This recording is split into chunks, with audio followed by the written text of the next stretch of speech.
Hello and welcome back to the Shaw Local Bears Insider Podcast. We are live from Indianapolis, joining you guys here on YouTube to talk some Bears football. We got to hear from Ben Johnson. We got to hear from Ryan Poles today. We are not in our usual setups here, as you can see if you're with us live on YouTube. We're making it work here with the backgrounds we have. So we appreciate you joining. If you're live with us, Michael, how you doing today from Indy? Good. Enjoying another day in Indianapolis. Enjoying the weather. I walked out for 5 minutes, so that's been good. But it's good. Indianapolis is always fun because I feel like you get to see a lot of different people, a lot of different things, and it's a lot to see in this week. Yeah, it's warm-ish here. I hear it's warm-ish back home in Chicago too. Guys, let us know in the comments if you're getting any feedback, audio feedback from us. I know we don't have our normal setup, so we're trying to make it work here. But it is officially draft season. The combine is here. The draft, it's still 2 months away, but it feels like it's officially here once we get down here and we get to hear from the coaches, from the GMs, and of course from a bunch of prospects. We've heard about half the group already. We got a couple more days of prospects coming through the media room and talking about what they're expecting here, what they're going through in this process. If you're watching us live on YouTube, do us a favor and hit the thumbs up. That's a great way to support the show. I don't know where Oh, I my didn't little travel thumb with is. you. I guess it didn't travel with me to Indy. If you're listening after the fact on Spotify or Apple, please leave us a 5-star review. That's a great way to support the show. And as always, head to shawlocal.com. That is the number one best place to find our work and support us. So yeah, we heard from Ben Johnson and Ryan Poles on Tuesday. Kind of vibes check, Michael. Like what stood out to you from sort of what they were saying? I thought it was kind of like what we've grown used to with Ryan Poles, especially. Obviously, they're not going to be sharing a whole lot of details, but I thought that Ben Johnson was just as energetic as he was his first day on the job. Yeah, he definitely was.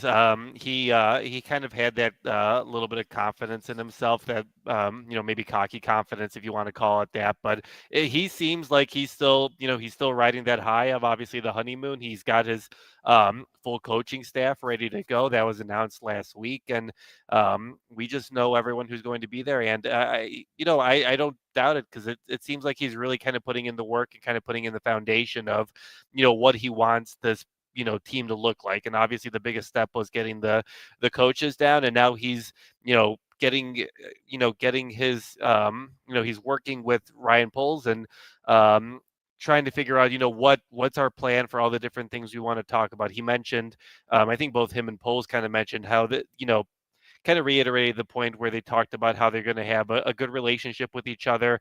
Ben will contribute. I thought it was interesting that Ryan Poles said that it's not going to be any different than it was before with Matt Eberflus. Like, he's going to have the same amount of say as Matt Eberflus did. So I don't know whether that's a good thing or bad things for Bears fans, but it was just interesting where, Ryan Poles is going to start looking and trying to mold this roster into the way that Ben Johnson and Dennis Allen and Richard Hightower and Declan Doyle wanted, right? Like, they're going to look for the type of offense that Ben Johnson wants to run. Is that involving a switch of running back? Is that what type of lineman are you going to have, and what you do at wide receiver? And they didn't give us any specifics, and I don't think they're going to until they finally get started here with free agency. But it was good to get some insight into how they're going to do this. I don't know if we got who or what, but I do think that we got a little bit of the how.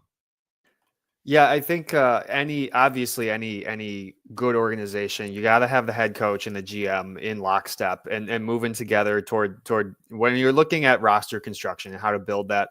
We knew that Ben Johnson wasn't just going to come in here and be an X's and O's guy. Obviously, he knows what he's doing on the offensive end in that regard, but he's going to have thoughts on who he wants to bring in. And it sounds like from what Ryan said, Ben has a very clear vision of what he wants for every single position.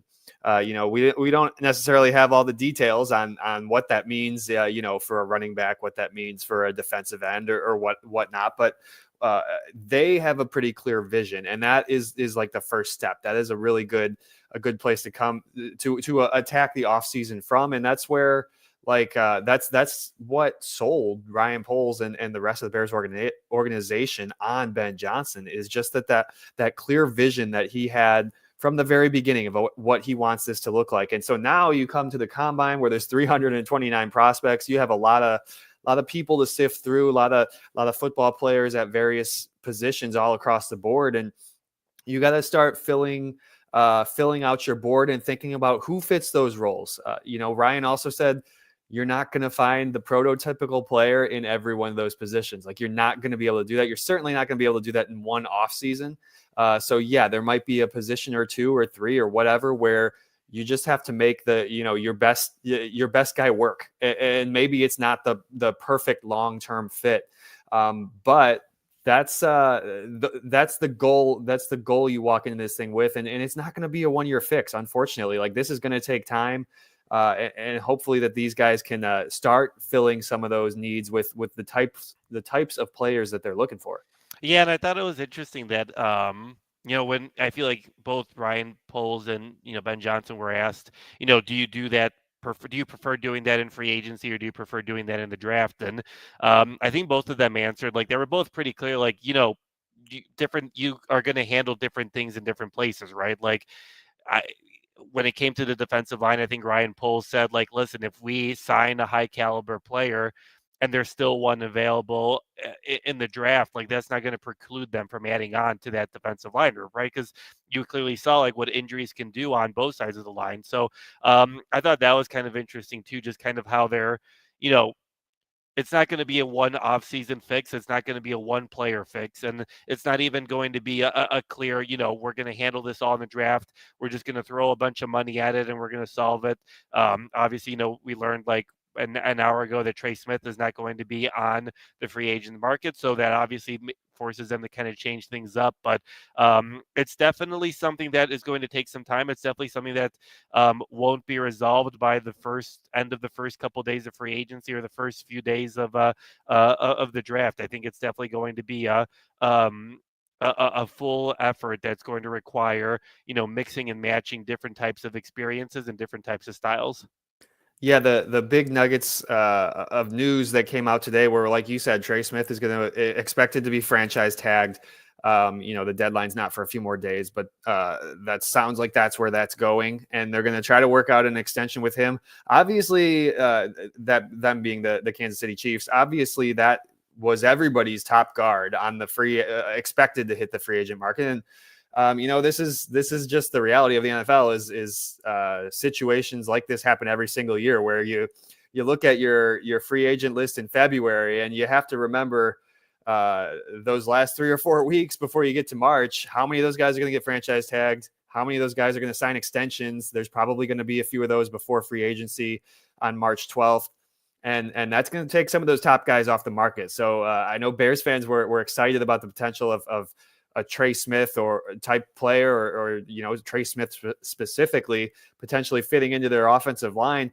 There's a lot of moving parts. And when you talk about a highly sought after guy like that, he was going to have a lot of suitors anyway. There's no guarantee you were going to get him if he hit the free agent market. But yeah, he's not going to get that chance. He's going to get franchise tagged, and they're going to try to work out a long-term deal with him in Kansas City. There were a couple other nuggets of news, Bears wise, and the other one I was going to mention too, league wide, is that they did set the salary cap. I think they settled in. They had given a range like a week ago, and they settled right in the middle there. So that's really no surprise. But then the Bears news that we didn't really get to touch on yet on the show, Michael, was that DeMarcus Walker and Gerald Everett were cut. They saved about $10 million for next year. So the Bears, I mean, you're looking at $79 million to spend this offseason. That is fourth among NFL teams. Yeah, they're gonna have a lot of room, and part of that is also, you're gonna kind of re-sign your guys, right? Like, you're probably working on a deal with Kyler Gordon, right? Like, you're trying to get your guys extended, and you're reworking some of those contracts. So that'll play a little bit of a role into it. But yeah, I mean, listen, this team has a lot of cap space, and I think, is going to be willing to try to fix a lot of its holes right now. And I thought that was kind of segueing to kind of, that and the offensive line. I thought it was interesting, when Ben Johnson was asked, well, can you fully revamp Can you fully revamp an offensive line this quickly? Like, is it going to be like a 1 or 2 piece thing? And he talked about Carolina last year, and what did Carolina do during the offseason? They threw a bunch of money and they signed a bunch of guys and, redid, I think it was like, wasn't it like 2 or 3 of their offensive linemen? So, it seems like this is something that Ben Johnson and Ryan Poles are kind of agreeing upon, where they want. They're going to be aggressive about fixing it, and whether that's free agency, whether that's a draft, whether it's a combo, it seems like this team is going to be more aggressive, I would say, than they have in the past, and maybe not relying as much in what they have, right? I think they're going to be much more open to looking around and seeing what can they add to this team, as opposed to maybe fully relying on, hey, let's look at our guys and let's see what they can do. Yeah, Rick in the comments. Thanks for joining us this afternoon. Rick said Washington did that also. Yeah, Washington really did revamp that line. They signed Nick Allegretti, Lincoln Way East guy like myself. And it's, I don't know if it's funny. I find it interesting that Ben points to a 5-win Panthers team as the one that comes to mind. I don't know if that's the comparison you want to be making, but I get what he's saying. Like, it can be done. There's good players out there in free agency. There's good players available. You can build an offensive line, but that way, but it's challenging. Like, that's really hard. You're going to replace all 3 of those guys in the middle. That's really tough. And when you start talking about potentially replacing all 3 of those guys in the middle and maybe looking to upgrade left tackle, I mean, that is a lot of change for one offensive line in one off season. I have a hard time seeing how that's gonna. I would think if you do that, it's gonna take a little time for those guys to gel, like into the season. I would imagine. And I think it's not even just those 5 guys, right? Like, I think Ben Johnson talked about it, how they're going to have to rely on 9 guys, 10 guys. Like, you see how injuries go in this league, and especially on the offensive line. And I mean, the Bears saw it obviously a lot last year. So that was a big thing for him also, where he was just kind of emphasizing the importance of, it's going to take more than 5 guys. It's not finding the 5 perfect guys. And so it'll be interesting who they decide to keep, who they decide to bring on, because sure, you can have a perfect plan and be like, well, this is our starting 5 and this is what we're going to do. You might still bring back, guys like Rick mentioned, like Ryan Bates. You might, have Shelton in there. You might bring back Pryor on a team friendly contract, and draft and sign free agents, right? Where you're just going to have to bring in a big bunch of guys who can kind of contribute, and if someone goes down, is going to be able to kind of come in and act like nothing really happened.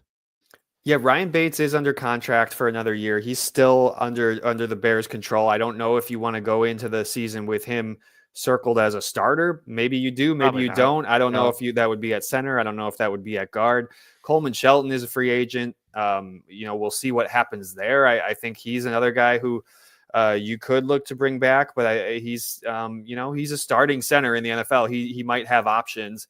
And then I agree with what you said about Matt Pryor. I mean, he's a guy who's probably not going to get more than a 1-year deal. Maybe it makes the most sense for him to come back to Chicago, where he started the year on paper. He was supposed to be one of your top backups, and was pretty quickly forced into a starting role there at the right guard spot. And really, I mean, given that situation, played fairly well, considering that you weren't really expecting him to be your starter all year.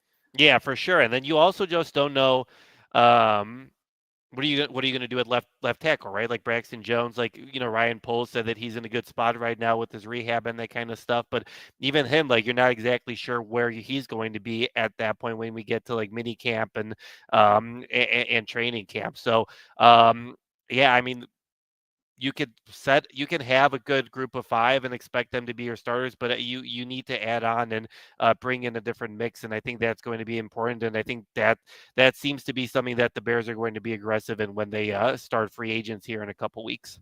James Williams, thanks for joining the show. James has a thought about Caleb Williams. He says that he was energized listening to Poles talk about Caleb Williams and just the fact that they're getting this coaching staff in there. And his thought here is, what I don't get is how Poles watched what was happening last year and did nothing. That's I don't know if that's necessarily fair. Like, you what are you supposed to do after you hire your staff? You got to let those guys, you got to let that thing play out. And it didn't work, obviously. But the thing that your comment, James, brought to mind for me is, I don't know if you guys saw I'm sure you did see the PFWA players survey, and the last place grade that Matt Eberflus got among 32 NFL head coaches last year. It's kind of brutal to see that at this point in February, when the man was fired like 3 months ago, 4 months ago, however long ago. Just a little kick on the way out, kick out the door. But yeah, I think that pretty much encapsulated what we sort of saw and felt like towards the end of the season in November, in certainly after Flus was gone. Like, the players were frustrated and didn't feel like they were being they didn't feel like their concerns were being heard. No, they weren't, and that's not surprising, I guess, if you kind of look at the Bears season and what was happening. I think it was the worst rating of all the head coaches in the league. Obviously, he was fired. I think this is obviously done throughout the year, right, or like toward the end of the year. So he probably was still around, but yeah, I think they do those things from a really wide time range, like from April to November or something. okay, so it's not Yeah. even just like a certain period. So that's even interesting, right? Like, you could have had these comments in April. You could have had these comments like over the summer. It's like, what are we doing here? But yeah, that was interesting and that was tough. But yeah, I agree with you. In any walk of life, you need to just let your people do their jobs, right? Like, you need to trust that you did your process right, and you hire them and you made sure that they're doing the right thing. So I don't know if I think you can give Ryan Poles a hard time, obviously, and what was the decision making in hiring Matt Eberflus and the Right. whole They Shane probably Waldron hired the stuff. wrong Like, people. yeah, like that's the process that I would look into. But yeah, I mean, it's like it stunk, and we've talked about it a million times.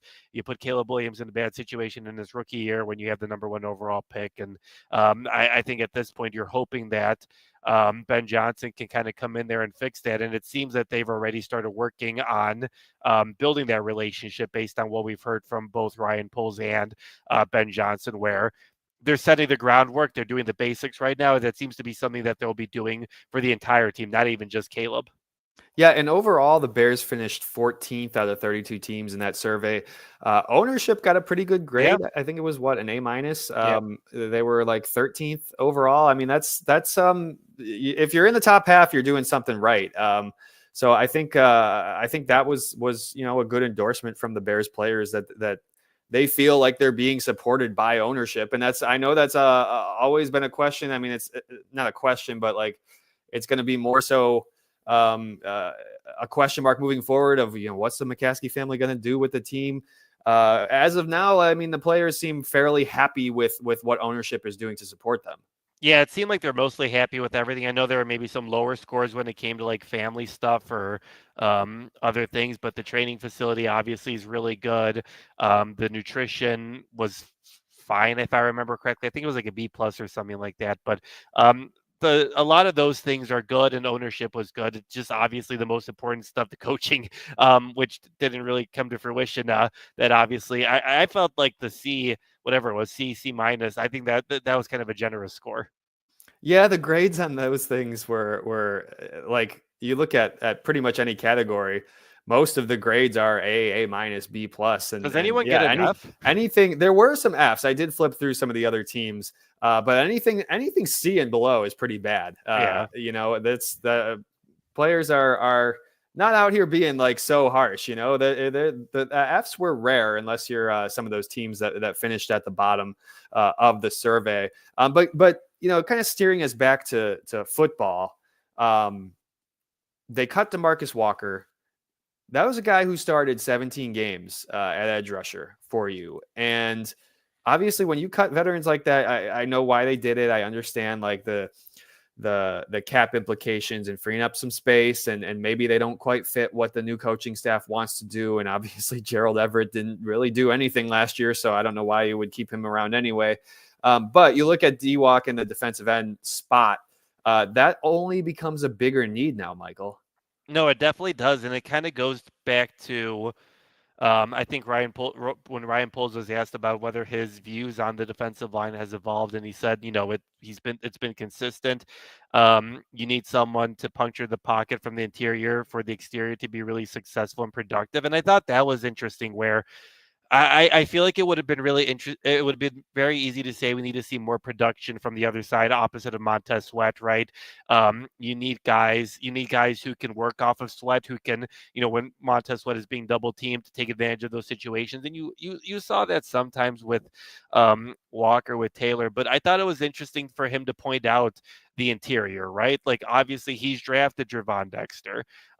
He's drafted Zach Pickens with, top 3 round picks, and Javon Dexter's done well. Pickens hasn't kind of come to the level that we've expected, but I thought that was really interesting for him to kind of shout out the interior of the line as opposed to the outside, where you could have easily been like, I think we need to find that guy who's going to work opposite of Sweat, and Billings and Dexter are fine. But he made it a point to say, if we're not getting that production from the middle of the line, it's hard for the outside to do well. And I thought that was interesting, and kind of gives you a glimpse into maybe, you know, is this team going to add more in the middle? Are they going to look for more middle threats, since they haven't been able to really do it, for much of the year? Yeah, we were saying this last episode, or maybe the time before that. Andrew Billings and Javon Dexter are really great starters for you in there when they're both healthy. And when they were playing with those two and Montez Sweat were playing together, the D line looked really, really good. Yeah.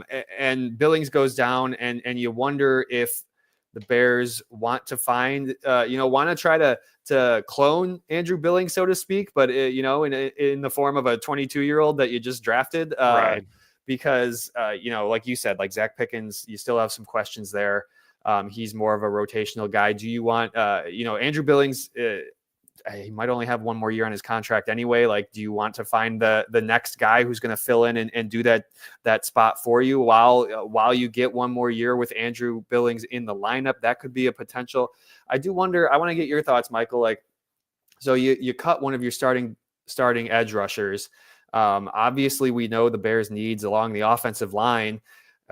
From what everyone seems to be saying, everyone seems to be thinking, edge rusher is one of those positions that's really, really strong in this draft. Do all those things combined, does that make you consider, with that number 10 pick, I mean, is offensive line such a shoe-in? Like, or could it be a situation where you look at trying to get one of those top pass rushers when there's a bunch of guys at the top who you feel like could be really, really good? I don't think it's a shoe, and I think, obviously this all depends on what they're going to do in free agency and what they add, and but I don't think it's a shoe. And like, if Mason Graham is down there, you like run to the phone and you say, I'm drafting Mason Graham. Like, there's a lot of good talent, and I don't think this is, it's kind of interesting, because I feel like the philosophy for Ryan Poles the first couple of years has been, draft the best player available, right?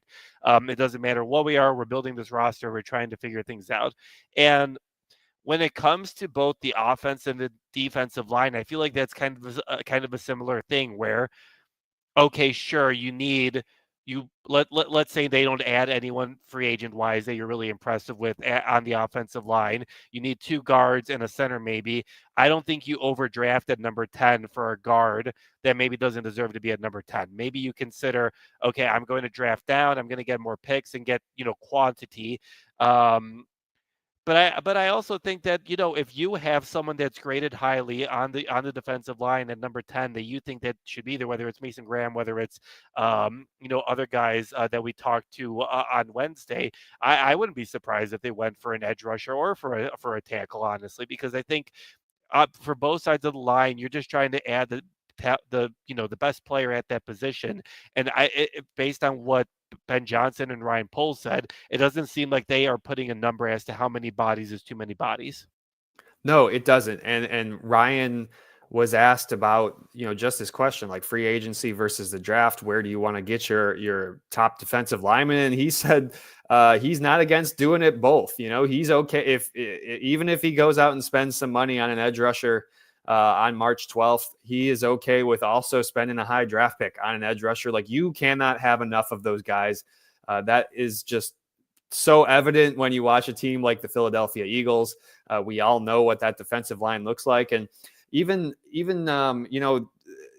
there's some different guys on that line than there was just a couple of years ago when they were in the Super Bowl and lost. Like they have constantly replaced and replenished some of those guys, some of those maybe guys in the rotation or at the back end of the rotation. Like those, you just got to keep refilling those spots because you're going to lose guys. And so, yeah, like the defensive line is a spot where you cannot have too many good football players.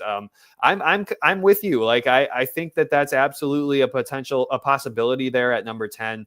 If whether you're talking tackle, whether you're talking edge rusher, like if the best player on the board is either one of those positions, you go for it. Obviously you still have concerns on the other side, but that's why this is not going to be like a 1-year fix. You got to fix, like we said earlier, you're missing 3 starters in the interior on the offensive line. Maybe you want to upgrade left tackle. I know Ben Johnson's confident. I don't know if you can do that in one offseason. No, you probably can't. And, maybe they'll prove us wrong or whatever, but I think you will probably have 1 or 2, maybe a couple stopgap players, right? Like some guys that'll transition you, maybe guys that you can kind of have come in for a year or 2, kind of get you going, and then you plug it in next year, and then you figure out that spot, right? I think it's a lot to try to fill in, let's say 4 positions right now. Let's just go with what we have been saying. Darnell Wright's your right tackle. Everyone else kind of needs to figure out what the other 4 spots are. But yeah, I agree. And I think a lot of this also goes with what happens with the first 9 picks, right? Like, obviously, is this going to be this? This isn't the quarterback class that it was last year, but our team's going to get, really interested in drafting up for some guys. What happens with Abdul Carter? Does Abdul Carter drop to number 10 with the Bears? And I don't think he would with the foot injury. At some point, I think someone just takes a chance and kind of goes with him. But all of this just kind of goes into the array of not knowing what is going to happen and how the thing might unfold, because there might be a defensive tackle, there might be an edge rusher that you didn't expect to be there, that you might be like, all right, I'm going to take them. And I think that, within the first few 10 picks of the second round, I think we can get roughly the same amount of equivalent talent when it comes to the offensive guard, center position, or even maybe a left tackle. Yeah, that's the big news out of the combine last night, that Abdul Carter has some sort of foot injury. There's some debate whether he will or won't need surgery on it. My gut, just in following this news the last not even 24 hours, my gut tells me if he drops, he's not dropping very far. I don't see him dropping past 5. Like it'd have to be something that's a lot worse than maybe we really initially realized, especially if he doesn't need surgery. I don't see him dropping that far. And even if he does, I mean, some team is gonna take this dude. He is a beast. I see some thoughts, some comments in the chat about Khalil Mack, who is going to be a free agent, or is a free agent. I really I can't find Rick. Here's the comment from Rick. Watch Mac go to Philly with Vic Fangio. I feel like that as soon as I saw that comments, like that something's clicking for me there. I'm like, yeah, that makes a ton of sense. I do think Buffalo also makes a ton of sense, especially if they find some way to get out of that Von Miller contract. They could be looking to add a guy like Khalil Mack. I don't know if I mean, at this point in his career, Khalil Mack is kind of like doing the Von Miller thing all over again. But I would be surprised if he winds up back in Chicago. I just don't think he probably doesn't want to come back here. I mean, yeah, I think he wants to go to somewhere where you're a Super Bowl contender. Yeah, I mean, Khalil Mack kind of feels like a Packers signing, doesn't it? Like somewhere that he came close to going there the first time, right? And I wouldn't be surprised if he ends up going there. They've got a more stable situation than the Bears do. I think there's obviously no history there. He hasn't played for the team, so I wouldn't be surprised if he went there. I saw Rick before booing me talk about Bosa. He would be interesting, I think. I think the production wasn't there as much as it has been before, right? Like obviously he's getting older, but that could also be an interesting move if you want to bring him in, because there are going to be guys that are going to get cut, right? Like there's some people that we're not expecting who might get cut because of the salary cap. The Chargers are obviously in a really tough situation, so that could be a really interesting thing. Where do you want to put Bosa on the opposite side of Sweat and then focus on the interior of the line there? Yeah, that's certainly an interesting one. Obviously, a big name, uh, and there's you want the play on the field to be equivalent to the big name, and Yeah. so obviously, like, you think about some of these older guys. I know Deebo Samuel's name has been out there too as a potential trade target across the league. Like, yes, those are big names, but you got to think about the cost of what it would take to get a big name like that, and is that the right thing for your team at this time? And one more, we got a few more minutes here before we get out of here. If you guys have any other Bears thoughts, comments, questions, throw them in the chat. We'll hit them. One other thought that from Ryan Poles on Tuesday that we've kind of touched on here, but he was asked at the very end about Braxton Jones. About health wise, how's he doing? He had an ankle injury right at the end of the season that needed surgery. It sounds like that's on track. But he also pretty clearly said there's going to be competition at left tackle. And I don't think anybody's like surprised by that. I don't think that's something that blew any of us away. But what he didn't say was Braxton is our left tackle. No, he didn't, and I think you would probably lose your mind because you obviously drafted Kieran Hamikachi last year with the high pick, and I know that he's a swing tackle, so maybe you eventually envision him being in a guard position, but it shouldn't be open, right? Like, but there are a lot of Sundays where you and I were just saying, look at Braxton Jones get bull rushed, and it wasn't anything special. It was just he was just getting dominated at some point. So, yeah, if you're Ryan Poles, why would you say that he should be the starter, right? Like he needs to earn it. I think there's a lot of stuff on this team where a lot of guys are going to have to earn their spots, right? I think a lot of it is going to be, listen, like things maybe got a little bit lax last year. We need to kind of get the intensity going. We got Ben Johnson talked about working on the basics. He talked about, making sure that the guys are doing the fundamentals the right way.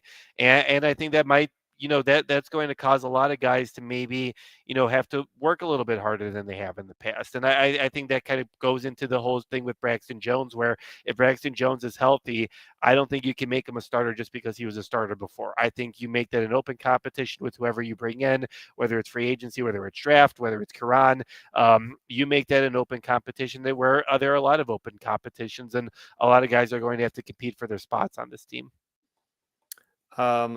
Another comment here from Rick says he's asking about when Ben Johnson compared Darnell Wright to Penei Sewell. I don't recall that, Michael. Maybe that was on one of his other interview circuits. Rick, Michael, do you remember him saying that? I didn't see that. But my initial thoughts on that are it's hard to compare anybody to Penei Sewell. I mean, that dude is like one of one. I think Darnell Wright's a really talented player, and I think he's shown you a lot of good stuff. I don't know if we're there yet. I think it might take a little bit. It might take a little bit. Okay. Yeah, sir. Okay, yeah, Big Cat. Apparently that happened with Big Cat. Okay.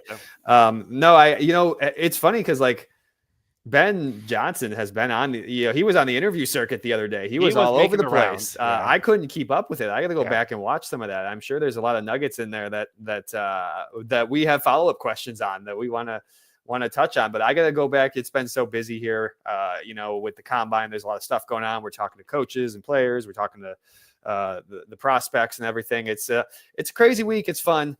But yes, there's a lot in the news and there's a lot that we missed, but you know what? I think that's great that the head coach of the Chicago Bears is going around doing the media stuff. Obviously he's a little bit more comfortable than his predecessor in that regard. Yeah, he definitely, I think, what wasn't the saying, about him that he's kind of like, he's like this, for lack of a better term, like offensive geek. And like, you're kind of like, well, how is he going to, how is he's Yeah. maybe more of an introvert and that kind of stuff. And I haven't gotten that in the first few times that we've heard from him. Obviously, I didn't pay too No. much attention to him when he was the offensive coordinator with the Lions, and maybe you see some snippets or something like that. But um, listen, he's going to tell you what he wants to tell you, and he's got a lot of character. I thought it was interesting. I think this was a perfect encapsulation of who Ben Johnson is. Where I think he was asked about Declan Doyle, and I forget who he was talking to, It was but John he's Morton, who is yeah. has taken over for him as the OC in Detroit. And didn't he call him like he's like the future Ben Johnson? I thought that was just a funny thing Yeah. to kind of include in there, and just be like, oh, you're and like that's a reason why you would want to hire him, right? Like that's a reason why you want to bring him in. I think that's kind of like a good example as to who Ben Johnson is, where he's confident, he knows that he's really good, he's going to put a lot of effort into it, and you've seen that already. And you know, does that lead to wins on the field? Who knows? I guess we'll find out here in half a year once we kind of get into the fall. But for the time being, the honeymoon period is going well. He's doing well on the media circuits, and obviously, I think a lot of people are saying that the Bears got the best hire, and it'll be interesting to see, whether that continues in free agency, the draft, mini camp, and then training camp.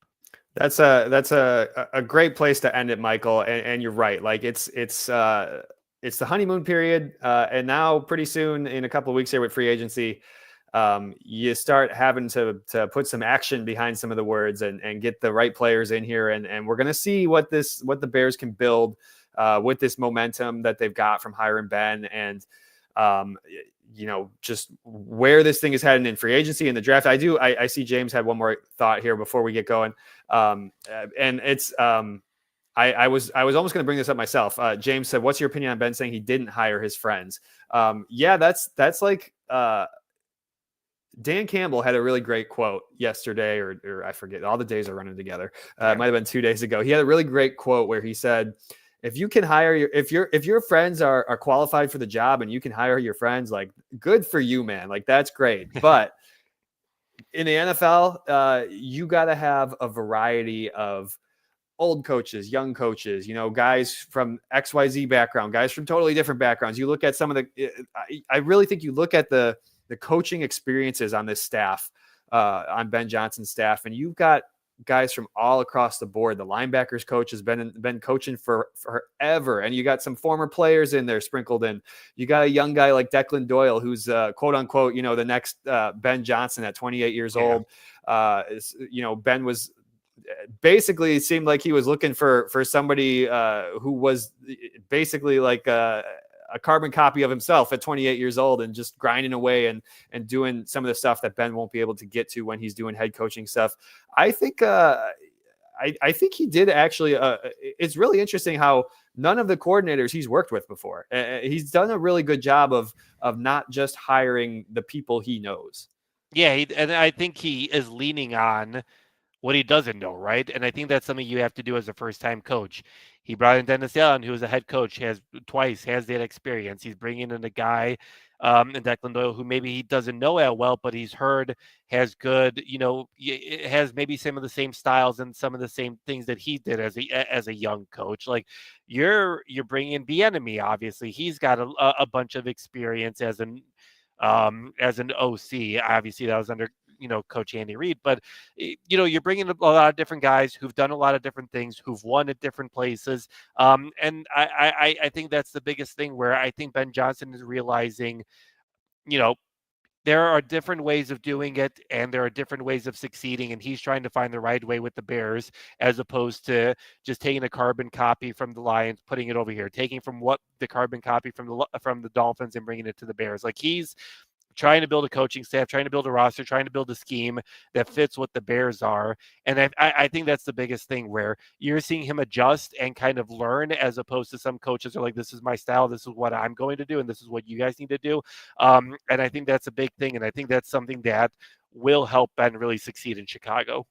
And like the narrative out there on a guy like Eric Bieniemy is like, why hasn't he had a head coaching opportunity? Is he hard to work with or whatever? And like, I like that Ben is just like, no, give me the experienced guy. Yeah. If he is hard to work with, we'll figure it out.